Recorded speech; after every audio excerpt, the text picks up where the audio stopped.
ایسا لگتا ہے کہ کوئی پیغام ہے. غور کریں تو ایسا اندازہ ہوتا ہے کہ قرآن کوئی ایسی ڈیمانڈ کرتا ہے مسلمانوں سے کہ مسلمانوں کو چاہیے کہ اپنے وجود کو، اپنی کمیونٹی کو اس پیغام، ان تعلیمات کی بنیاد پر جو قرآن کریم میں ان کے لیے بیان کی گئی ہیں ان پر استوار کریں، اور وقتاً فوقتاً جو کمزوریاں اس میں آتی چلی آ جائیں فی زمانہ ان کی اصلاح کریں. یہ بنیادی کام ہے امت مسلمہ کا، اس امت کا جو قرآن کی پیروکار ہے. گویا جو سرگرمیاں ہوں گی امت کو آگے بڑھانے کی، امت کو مضبوط کرنے کی، امت کو صحیح بنیادوں پر قائم کرنے کی، بنیادی طور پر وہ اصلاحی کوششیں ہونی چاہیے. ایسا لگتا ہے کہ بہت زیادہ توجہ قرآن جو حضرت عیسیٰ علیہ السلام کو دے رہا ہے، شاید وہ یہ پیغام پہنچانا چاہتا ہے کہ بنیادی طور پر مسلمانوں کا لائے عمل اپنی کمیونٹی کو صحیح بنیادوں پر قائم رکھنا، کچھ کمزوریاں اس کے اندر ہو جائیں تو ان کو دور کرنا، اور فی زمانہ جو نئی جو جہتیں ہو سکتی ہیں اصلاح کی ان کو متعارف کرانا، یہ کام ہونا چاہیے بنیادی طور پر. یہ ایک بہت اہم بات ہے جو میں نے آپ کے سامنے پیش کی. آپ جانتے ہیں کہ اس وقت جو کرسچینٹی ہے بنیادی طور پر وہ پال کی تعلیمات کی روشنی میں ہم مسیحیت کی تعریف کرتے ہیں. لیکن گزشتہ تقریباً 50-60 سال کے دوران جو اسرائیل کا جو علاقہ ہے، یعنی یہ وہ علاقہ جو کہ بنیادی طور پر نبیوں کے سرگرمیوں کا علاقہ ہے، یہاں پر جو ایکسکیویشنز ہوئے ہیں اور جو کھدائیاں ہوئی ہیں ان میں جو بعض اوقات جو انگریو چیزیں ملی ہیں غاروں کے اندر، ان کو جب ڈیکوڈ کیا گیا تو اندازہ یہ ہوا کہ شاید ان کی وہ تعلیمات جو ان سے عیاں ہو رہی ہیں اور بعض قرآنی آیات کی تعلیمات میں بنیادی طور پر کوئی فرق ہے ہی نہیں. تو ایسا لگتا یہ ہے کہ حضرت عیسیٰ علیہ السلام کی تعلیمات جو اب ابھر کر سامنے آ رہی ہے ان ایکسکیویشن فائنڈنگ کے نتیجے میں، وہ بنیادی طور پر وہی تعلیمات ہیں جو کہ قرآن کریم کی تعلیمات تھیں. ظاہر ہے بالکل ڈیفرینٹ ہے پولین کرسچینٹی سے، پال کے ذریعے جو کرسچینٹی متعارف ہوئی ہے. تو اب ہمیں دیکھنا یہ ہے کہ یہ جو اصلاح کا کام ہے، بڑی بدنصیبی یہ ہے کہ اصلاح کو ہم بہت محدود معنی میں سمجھتے ہیں. اصلاح کے معنی ہم یہ سمجھتے ہیں کہ کچھ لوگوں کا رہن سہن، لوگوں کے رسم و رواج، لوگوں کی جو اس طرح کی چیزیں ہیں، ان کی معیشت، ان کے رسوم، ان چیزوں میں جو تبدیلیاں، جو خرابیاں آ جاتی ہیں ان کو ٹھیک کرنے کے نام، یا ان کی آئلی قوانین، آئلی جو طرز ہے، آئلی جو معاملات ہیں ان میں جو خرابیاں آتی ہیں ان کو ٹھیک کرنے کا نام اصلاح ہے.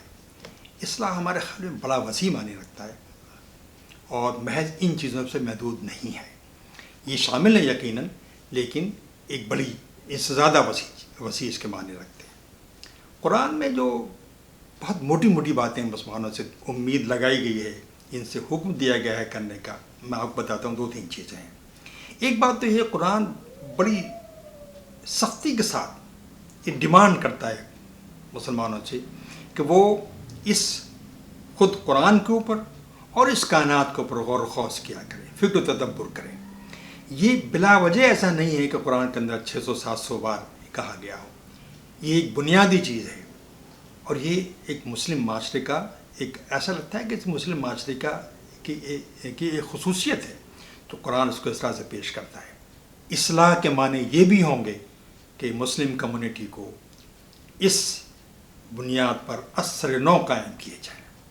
یہ صفت ابتدائی دور میں جب قرآن نازل ہو رہا تھا تو مسلمانوں میں پائی جاتی تھی، کئی صدیوں تک باقی رہی، بتدریج اس میں زوال آتا گیا. اصلاح کے معنی یہ ہوں گے، یعنی یہ بھی ہوں گے کہ مسلم کمیونٹی میں اس صفت کو دوبارہ سے رائج کیا جائے۔ مسلمانوں کا جو عبادتی نظام ہے، اس میں نماز اور روزہ اور زکوٰۃ اور حج ہیں، اس میں سے دو عبادتیں ایسی ہیں جن کا تعلق براہ راست دولت سے ہے۔ اگر دولت ہے تو آپ وہ عبادتیں کر پائیں گے، دولت نہیں ہے تو عبادتیں نہیں کر پائیں گے۔ زکوٰۃ آپ پاس اگر پیسہ نہیں ہے تو زکوٰۃ نہیں دے پائیں گے آپ۔ اگر آپ پاس پیسہ نہیں ہے تو آپ حج نہیں کر پائیں گے۔ تو کیا دو انتہائی اہم عبادتیں کا تعلق دولت کے ہونے اور نہ ہونے سے ہے۔ اب سوال یہ ہے کہ پوری کمیونٹی کے اندر مزاج تو یہ ہے کہ دولت کمانا دنیاوی کام ہے، چنانچہ دولت اگر نہیں کمائی جائے گی تو آدمی ان دو چیزوں سے محروم رہے گا۔ ہم اس ابتدائی دور کی کمیونٹی میں دیکھتے ہیں کہ بہت ہی ایک ایسی کمیونٹی ہے جو کہ تجارت بیس ہے، پیشہ ان کا تجارت ہے، پیسہ کمانے میں کوئی جھجک نہیں ہے، ہر ممکن کوشش پیسہ کمانے کی سب لوگ کرتے ہیں، کوئی اس میں تکلف نہیں ہوتا۔ وہ کہ غیر اسلامی، غیر دینی، دنیاوی کام کسی نے اس زمانے میں نہیں کہا اس کو۔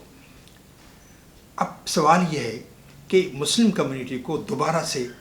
ریسٹور کیے جائے کہ وہ ایسے کام کرے اس کے نتیجے میں وہ مضبوط ہو سکے، تو نہ صرف اپنی عبادتوں کی تکمیل کر سکے بلکہ ایک مضبوط کمیونٹی کی حیثیت سے وہ ابھر کے بھی سامنے آئے۔ تیسری ایک اور بات جو قرآن مناسب انداز سے اور بڑی توجہ کے ساتھ کہتا ہے، وہ فاستبقوا الخیرات کی بات ہے، یعنی خیر کے کاموں میں آگے بڑھنا، لوگوں سے سبقت لے جانے کی کوشش کرنا۔ یہ وہ چیز ہے جو ہمارے یہاں بالکل غائب ہے۔ ایک زمانے میں تھی، لوگ خیر کے کام کرتے تھے، اور خیر کا کام مطلب صرف یہی نہیں ہے کہ آپ لوگوں کے کام آئے، لوگوں کے کام آنے کے 50 طریقے ہوتے ہیں، فی زمانہ ان میں تبدیلیاں بھی آتی رہتی ہیں۔ تو یہ جو اصلاح کا کام ہے، اصلاح کے کام کی شکلیں بدلی ہیں، ان شکلوں کو پہچاننا کہ وہ شکلیں کیا ہیں، اور کمیونٹی کو ان شکلوں کو پہچاننے کے بعد کمیونٹی کو ان پر ریسٹور کرنا، یہ اصلاحی عمل ہے۔ اور اصلاحی عمل اور یہ سبق ہمیں حضرت عیسیٰ علیہ السلام کا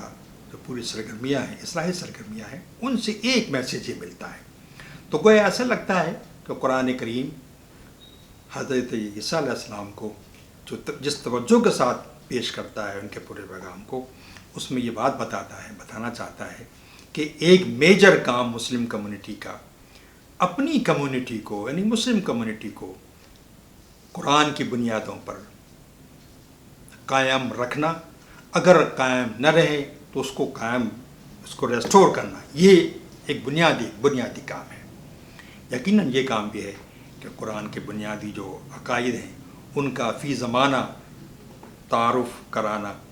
نئے علم الکلام کے ساتھ لوگوں کا تعارف کرنا، یہ بھی ان میں سے ایک ذمہ داری ہے۔ لیکن حضرت عیسیٰ علیہ السلام کے کانٹیکسٹ میں یہ بات سمجھ میں آتی ہے کہ اس کمیونٹی پر توجہ بہت زیادہ ہونے کی ضرورت ہے۔ یہ کمیونٹی صحیح بنیادوں پر قائم ہوگی تو یہ خود ہی اس کا وجود دعوتی ہوگا، دعوت کا کام انجام دے رہا ہوگا۔ اگر یہ کمیونٹی اس معیار پر ریسٹور نہیں ہو پائے گی تو دعوتی کام نہیں ہو پائے گا۔ چنانچہ ہماری توجہ یہ ہونی چاہیے کہ جو افراد، جو گروہ، جو تنظیمیں، جو تحریکیں دین کو قائم کرنے اور دین کے احیاء کے لیے اس وقت کام کر رہی ہیں، ان کے پیش نظر یہ بات ہو کہ اس کمیونٹی پر توجہ دیں، اس کمیونٹی کو اس معیار پر ریسٹور کرنے کی کوشش کریں جو معیار قرآن قائم کرتا ہے، اور جس کی طرف توجہ حضرت عیسیٰ علیہ السلام کا یہ بار بار تذکرہ قرآن میں ہمیں دلاتا ہے۔ ہم اس کے اور پہلوؤں پر انشاءاللہ آئندہ، ممکن ہے کہ آئندہ کسی ایپیسوڈ میں، امیجیٹ آنے والے ایپیسوڈ میں، یا اس کے بعد کسی اور ایپیسوڈ میں اس پر تذکرہ کریں گے، یہ سمجھانے کی کوشش کریں گے کہ یہ جو معاملہ ہے اصلاح کا، اصلاح کے مختلف پہلو اور کیا کیا ہو سکتے ہیں۔ میں نے کچھ تو وضاحت میں نے آپ کو کی ہے، لیکن ممکن ہے کہ آئندہ کسی ایپیسوڈ میں اور وضاحت کروں اور واضح طور پر یہ بات بتاؤں کہ اس سب کے معنی کیا ہیں، یعنی کائنات پر غور و خوض جو قرآن ہم سے ڈیمانڈ کرتا ہے، فاستبقوا الخیرات جو قرآن ہم سے ڈیمانڈ کرتا ہے. عبادتوں میں دولت کے لیے دولت کا اصول جس کے قرآن ہم سے ڈیمانڈ کرتا ہے، اس کے ریپرکشن کیا ہے اور کیا ہو سکتے ہیں.